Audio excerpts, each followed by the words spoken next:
आजची गोष्ट आहे दुष्टाला मदत नको. एका धष्टपुष्ट आणि लबाड लांडग्यामागं एक धनगर लागला होता.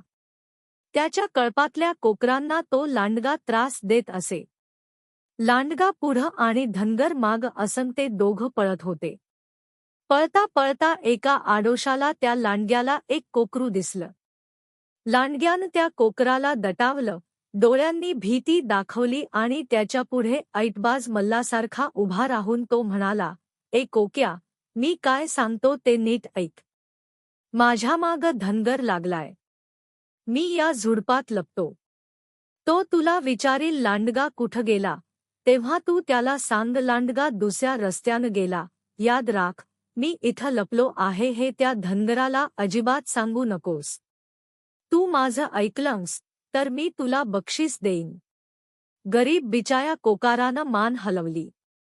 लांडगा झुडपात लपला. इतक्यात धनगर तिथं आला. त्यानं कोकराला विचारलं, "लांडगा पाहिलास का?" कोकरू म्हणाल, "मालक, लांडगा त्या बाजूने गेला. मी त्याला पाहिलं. इथं नाही आला." तो कोकरानं दाखवलेल्या मार्गानं धनगर धावू लागला. थोड्या वेळानं झुडपात लपलेला लांडगा ऐटीत बाहेर आला. लांडग्याला पाहून कोकरू म्हणालं, "लांडगेदादा, तुम्ही माझ्यामुळे वाचलात.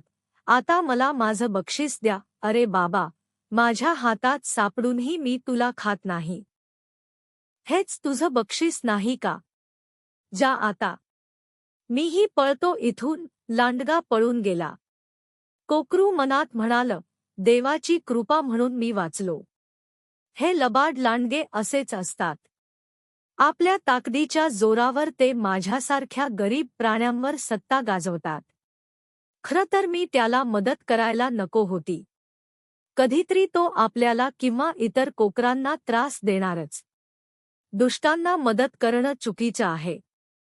जर तुम्हाला अशा छान छान गोष्टी ऐकायच्या असतील तर माझ्या चॅनेलला फॉलो, लाईक, शेअर आणि सबस्क्राईब करा.